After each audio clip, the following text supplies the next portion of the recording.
ದಾಸರು ಮತ್ತು ಶರಣರು ಪಕ್ಷಿನೋಟ. ಮನೋಭೀಷ್ಟವರದಂ ಸರ್ವಾಭೀಷ್ಟ ಫಲಪ್ರದಂ ಪುರಂದರ ಗುರುಂ ವಂದೇ ದಾಸಶ್ರೇಷ್ಠಂ. ದಾಸ ಸ್ಮರಣೆಗೋಸ್ಕರ ಇಲ್ಲಿ ನಾವೆಲ್ಲ ಸೇರಿರುವುದು ಸಂತೋಷದ ಸಂಗತಿ. ಈ ಸಂದರ್ಭದಲ್ಲಿ ಈ ಪ್ರಸ್ತುತಿ ಕೆಲವು ದಾಸರನ್ನು ಪರಿಚಯಿಸುವ ಒಂದು ಯತ್ನ. ಪ್ರತಿ ವರ್ಷ ಪುಷ್ಯ ಬಹುಳ ಕೃಷ್ಣ ಪಕ್ಷದ ಅಮಾವಾಸ್ಯೆಯ ದಿನದಂದು ಪುರಂದರದಾಸರ ಆರಾಧನೆಯನ್ನು ಆಚರಿಸಲಾಗುತ್ತದೆ. ಈ ವರ್ಷ ಜನವರಿ 26ರಂದು ವಿಶ್ವದಾದ್ಯಂತ ಈ ದಿನವನ್ನು ಆಚರಿಸಿ ಸಂಗೀತ ಪ್ರೇಮಿಗಳು ಹಾಗೂ ಭಕ್ತರು ಇವರನ್ನು ಸ್ಮರಿಸಿಕೊಂಡಿದ್ದಾರೆ. ಕರ್ನಾಟಕ ಸಂಗೀತ ಆಧುನಿಕ ಕರ್ನಾಟಕ ಸಂಗೀತವನ್ನು ಹಾಗೂ ಭಕ್ತಿ ಮಾರ್ಗವನ್ನು ಬೆಳೆಸಿ ಪೋಷಿಸಿದ ಹಲವಾರು ದಾಸಶ್ರೇಷ್ಠರ, ಶರಣರ ಹಾಗೂ ಕವಿಗಳ ಪಾತ್ರ ದೊಡ್ಡದು. ಅವರಲ್ಲಿ ಪ್ರಮುಖ ಹರಿಭಕ್ತರಾದ ದಾಸರ ಹಾಗೂ ವೀರಶೈವ ಶರಣರ ಪರಿಚಯ. ದಾಸ ಪರಂಪರೆಯಲ್ಲಿ ಶ್ರೀ ಪುರಂದರದಾಸರದು ವಿಶೇಷ ಸ್ಥಾನ. ನಂತರ ಶ್ರೀ ಕನಕದಾಸರು, ಶ್ರೀ ಮಹಿಪತಿದಾಸರು, ಶ್ರೀ ಪ್ರಸನ್ನ ವೆಂಕಟದಾಸರು, ಶ್ರೀ ವಿಜಯದಾಸರು, ಶ್ರೀ ಜಗನ್ನಾಥದಾಸರು, ಗುರು ಜಗನ್ನಾಥದಾಸರು ಪ್ರಮುಖರು. ಶರಣರಲ್ಲಿ ಶ್ರೀ ಬಸವೇಶ್ವರ, ಅಕ್ಕಮಹಾದೇವಿ, ಅಲ್ಲಮಪ್ರಭು, ನಿಜಗುಣ ಶಿವಯೋಗಿ ಪ್ರಮುಖರು. ದಾಸ ಶ್ರೇಷ್ಠರಿಂದ ರಚಿಸಲ್ಪಟ್ಟ ಕೃತಿಗಳನ್ನು ದಾಸ ಪದಗಳೆನ್ನುತ್ತಾರೆ. ಶರಣರಿಂದ ರಚಿಸಲ್ಪಟ್ಟ ಕೃತಿಗಳನ್ನು ವಚನಗಳೆಂದು ಕರೆಯುತ್ತಾರೆ. ದಾಸ ಪರಂಪರೆ ಪರಿಚಯ. ಹರಿದಾಸ ಪರಂಪರೆ 800 ವರ್ಷಗಳ ಹಿಂದಿನಿಂದ ಬೆಳೆದು ಬಂದಿದೆ.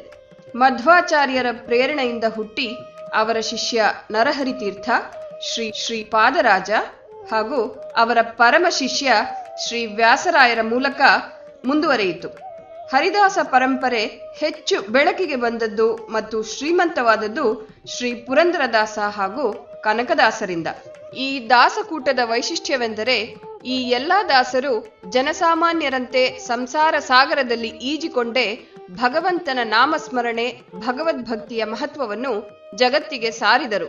ಇವರ ಇನ್ನೊಂದು ವೈಶಿಷ್ಟ್ಯವೆಂದರೆ ಇವರ ರಚನೆಗಳು ಮತ್ತು ಪದಗಳು ಜನಬಳಕೆಯ ಭಾಷೆಯಲ್ಲಿದ್ದು ಜನಸಾಮಾನ್ಯರ ದೈನಂದಿನ ಆಗು ಹೋಗುಗಳ ಮೇಲೆ ಆಧರಿಸಲ್ಪಟ್ಟಿವೆ. ಈ ಪರಂಪರೆಯನ್ನು ಬೆಳೆಸಿಕೊಂಡು ಬಂದದ್ದು ಶ್ರೀ ವಿಜಯದಾಸರು, ಶ್ರೀ ಗೋಪಾಲದಾಸರು, ಶ್ರೀ ಜಗನ್ನಾಥದಾಸರು ಮುಂತಾದವರು. ಶ್ರೀ ಪುರಂದರದಾಸರು ಇವರು ದಾಸಶ್ರೇಷ್ಠರು, ಸಂಗೀತ ಪಿತಾಮಹ. ಇವರ ರಚನೆಗಳ ಸಂಖ್ಯೆ ಸುಮಾರು 4,75,000. ಕೆಲವು ವಿದ್ವಾಂಸರಲ್ಲಿ ಇವರ ಹುಟ್ಟಿನ ಬಗ್ಗೆ ವಿವಾದವಿದೆ. ಕೆಲವರ ಪ್ರಕಾರ ಇವರು ಹುಟ್ಟಿದ್ದು ಕರ್ನಾಟಕದ ಶಿವಮೊಗ್ಗ ಜಿಲ್ಲೆಯ ಕ್ಷೇತ್ರಪುರದಲ್ಲಿ, ಇನ್ನು ಕೆಲವರ ಪ್ರಕಾರ ಮಹಾರಾಷ್ಟ್ರದ ಪುಣೆ ಜಿಲ್ಲೆಯ ಪುರಂದರಘಡದಲ್ಲಿ. ವ್ಯಾಸರಾಜರು ಪುರಂದರದಾಸರ ಗುರುಗಳು. ದಕ್ಷಿಣ ಭಾರತದಲ್ಲಿ ಇವರು ಸುಮಾರು 700 ಆಂಜನೇಯ ದೇವಾಲಯಗಳನ್ನು ಕಟ್ಟಿಸಿದ್ದಾರೆ. ಪುರಂದರದಾಸರು ಕರ್ನಾಟಕ ಸಂಗೀತ ಕಲಿಕೆಯಲ್ಲಿ ಸರಳೆ ವರ್ಸೆ, ಜಂಟೆ ವರ್ಸೆ, ಹೆಚ್ಚು ಸ್ಥಾಯಿ, ತಗ್ಗು ಸ್ಥಾಯಿ ಮತ್ತು ಪಿಳ್ಳಾರಿ ಗೀತೆಗಳನ್ನು ಪರಿಚಯಿಸಿ ಶ್ರೀಸಾಮಾನ್ಯನಿಗೆ ತಲುಪಿಸಿ ಸಂಗೀತವನ್ನು ಶ್ರೀಮಂತಗೊಳಿಸಿದ್ದಾರೆ. ಇವರ ಪದಗಳು ಕರ್ನಾಟಕ ಸಂಗೀತದ ಬುನಾದಿಯಾದವು. ಅದಕ್ಕೊಂದು ಉದಾಹರಣೆ ಈ ಪದ: ಹಿಗ್ಗುವ, ಬಗ್ಗುವ, ತಗ್ಗುವ, ಕುಗ್ಗುವ, ನೆಗ್ಗುವ, ಮುಗ್ಗುವ, ಕಡೆಗೆ ಅಗ್ನಿಯೊಳಗೆ ಬಿದ್ದು ದಗ್ಧವಾಗುವ ಈ ದೇಹಕ್ಕೆ ಯಾಕೋ ಹಿಗ್ಗುವೆ ಮನುಜ, ಹಿಗ್ಗುವೆ ಯಾಕೋ. ಇಂತಹ ಲಕ್ಷಾಂತರ ಪದ ಕೃತಿಗಳನ್ನು ಇವರು ರಚಿಸಿದ್ದು ಹಂಪೆಯ ತುಂಗಭದ್ರಾ ತೀರದಲ್ಲಿ ಕುಳಿತು. ಶ್ರೀ ಕನಕದಾಸರು ಹರಿದಾಸ ಪರಂಪರೆಯ ಪ್ರಮುಖ ಕವಿ. ಇವರು ಶ್ರೀ ಪುರಂದರದಾಸ ಹಾಗೂ ವ್ಯಾಸರಾಯರ ಶಿಷ್ಯರು. ಶ್ರೀಕೃಷ್ಣನ ಪರಮ ಭಕ್ತ. ಉಡುಪಿಯಲ್ಲಿ ಕೃಷ್ಣ ದೇವಾಲಯದಲ್ಲಿ ಪ್ರವೇಶ ದೊರೆಯದಿದ್ದಾಗ ಶ್ರೀಕೃಷ್ಣನೇ ಗೋಡೆ ಒಡೆದು ಇವರಿಗೆ ದರ್ಶನ ಕೊಟ್ಟನಂತೆ. ಅಂದಿನಿಂದ ಅದು ಕನಕನ ಕಿಂಡಿ ಎಂದೇ ಪ್ರಸಿದ್ಧವಾಗಿದೆ. ಇವರ ಪ್ರಮುಖ ಕೃತಿಗಳು ನಳಚರಿತೆ, ಹರಿಭಕ್ತ ಸಾರ, ನರಸಿಂಹ ಸ್ತೋತ್ರ, ರಾಮಧ್ಯಾನ ಚರಿತೆ, ಮೋಹನ ತರಂಗಿಣಿ ಅಥವಾ ಕೃಷ್ಣ ಚರಿತೆ. ಇವರ ಅಂಕಿತ ಕಾಗಿನೆಲೆಯಾದಿ ಕೇಶವ. ಶ್ರೀ ಮಹಿಪತಿದಾಸರು ಸಂಪ್ರದಾಯಸ್ಥರು ಹಾಗೂ ಶ್ರೀಹರಿಯ ಪರಮ ಭಕ್ತರು. ಕನ್ನಡ, ಉರ್ದು, ಮರಾಠಿ, ಸಂಸ್ಕೃತ, ಫಾರ್ಸಿ ಭಾಷೆಗಳಲ್ಲಿ ಪಂಡಿತ. ಭಾಗವತ ರಾಮಾಯಣ ಪ್ರಸಂಗಗಳನ್ನು ನಿರರ್ಗಳವಾಗಿ ಈ ಭಾಷೆಗಳಲ್ಲಿ ಪ್ರವಚನ ಕೊಟ್ಟು ಎಲ್ಲಾ ಜನರ, ಅದರಲ್ಲೂ ಮುಸಲ್ಮಾನ ಮುಲ್ಲಾಗಳಿಂದಲೂ ಪ್ರಶಂಸೆ ಪಡೆದರು. ಶ್ರೀ ಪ್ರಸನ್ನ ವೆಂಕಟ ವಿಠ್ಠಲದಾಸರು ಶ್ರೀನಿವಾಸ ದೇವರೇ ಬಂದು ಅವರನ್ನು ತಿರುಪತಿಗೆ ಆಹ್ವಾನಿಸಿದನಂತೆ. ಆ ಕರೆಗೆ ಓಗೊಟ್ಟು ಅಲ್ಲಿಯೇ ಹೋಗಿ 4 ವರ್ಷಗಳ ಕಾಲ ನೆಲೆಸಿದರಂತೆ. ದಿನಪೂರ್ತಿ ದೇವರ ನಾಮ ಜಪ ಮತ್ತು ಸ್ಮರಣೆ ಮಾಡುತ್ತಾ ಅವನ ಭವ್ಯತೆಯನ್ನು ಹೊಗಳುತ್ತಾ ಸಮಸ್ತ ನಾಮ ಮಣಿಗಣ ಸಚ್ಚರಣವೆಂಬ ಸುದೀರ್ಘ ಪದ್ಯವನ್ನು ರಚಿಸಿದರಂತೆ. ಇದು ಶ್ರೀ ವಿಷ್ಣು ಸಹಸ್ರನಾಮದ ಪ್ರತಿರೂಪವೆಂಬ ಪ್ರತೀತಿ ಇದೆ. ಶ್ರೀ ವಿಜಯದಾಸರು ಭೃಗಮುನಿಯೇ ವಿಜಯದಾಸರಾಗಿ ಪುನರ್ಜನ್ಮ ಪಡೆದರಂತೆ. ಇವರ ಕೃತಿಗಳ ಸಂಗ್ರಹ ಕಲಶಕೃತಿ ಎಂದು ಪ್ರಸಿದ್ಧ. ದಾಸ ಪರಂಪರೆಯಲ್ಲಿ ಪುರಂದರ ದಾಸರ ನಂತರದ ಸ್ಥಾನ ಇವರದು. ಇವರೂ ಸಹ ಆತ್ಮೀಯವಾಗಿ ದಾಸ ಶ್ರೇಷ್ಠರೆಂದು ಗುರುತಿಸಲ್ಪಡುತ್ತಾರೆ. ಸುಮಾರು 25,000 ಊಗಾಭೋಗಗಳನ್ನು ರಚಿಸಿರುತ್ತಾರೆ.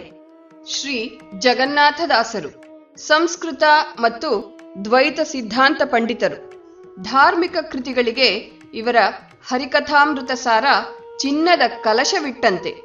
ಇವರ ಅಂಕಿತ ಶ್ರೀ ಜಗನ್ನಾಥ ವಿಠ್ಠಲ.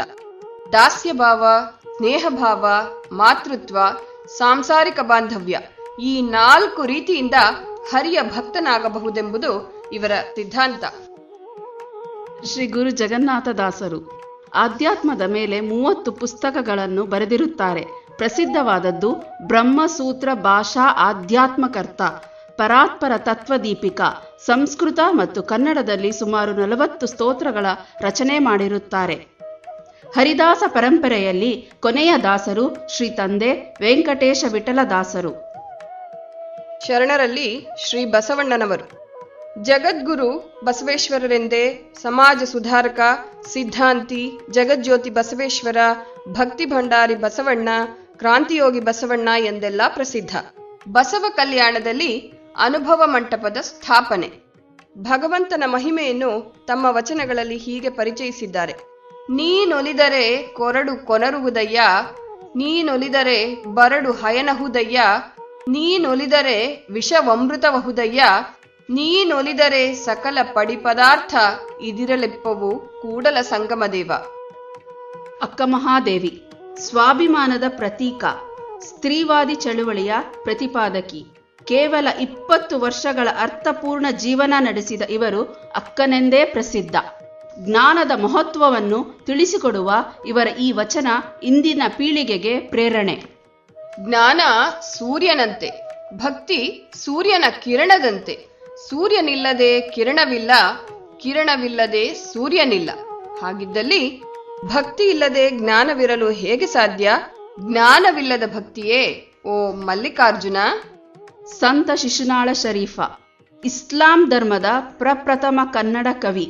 ಇವರು ಗುರು ಗೋವಿಂದ ಭಟ್ಟರ ಶಿಷ್ಯರು. ಕನ್ನಡ ಭಾಷೆಯಲ್ಲಿ ಉಚ್ಚ ಮಟ್ಟದ ತತ್ವಪದಗಳ ರಚನೆಯ ಮೂಲಕ ಜೀವನ ಸತ್ಯವನ್ನು ಹುಡುಕಲು ಪ್ರಯತ್ನಿಸಿದರು. ಇವರನ್ನು ಹಿಂದಿ ಭಕ್ತಿ ಸಾಹಿತ್ಯದ ಪ್ರಮುಖ ಕವಿಗಳಲ್ಲೊಬ್ಬರಾದ ಸಂತ ಕಬೀರ್ ದಾಸರಿಗೆ ಹೋಲಿಸಲಾಗುತ್ತದೆ. ಸೋರುತಿಹುದು ಮನೆಯ ಮಾಳಿಗೆ ಅಜ್ಞಾನದಿಂದ, ಸೋರುತಿಹುದು ಮನೆಯ ಮಾಳಿಗೆ ಎಂದು ಹೇಳುತ್ತಾ ಈ ತತ್ವಪದದ ಮೂಲಕ ನಮ್ಮೆಲ್ಲರನ್ನು ಅಜ್ಞಾನದಿಂದ ಹೊರಬರಲು ಕರೆ ಕೊಟ್ಟಿದ್ದಾರೆ. ಧನ್ಯವಾದಗಳು.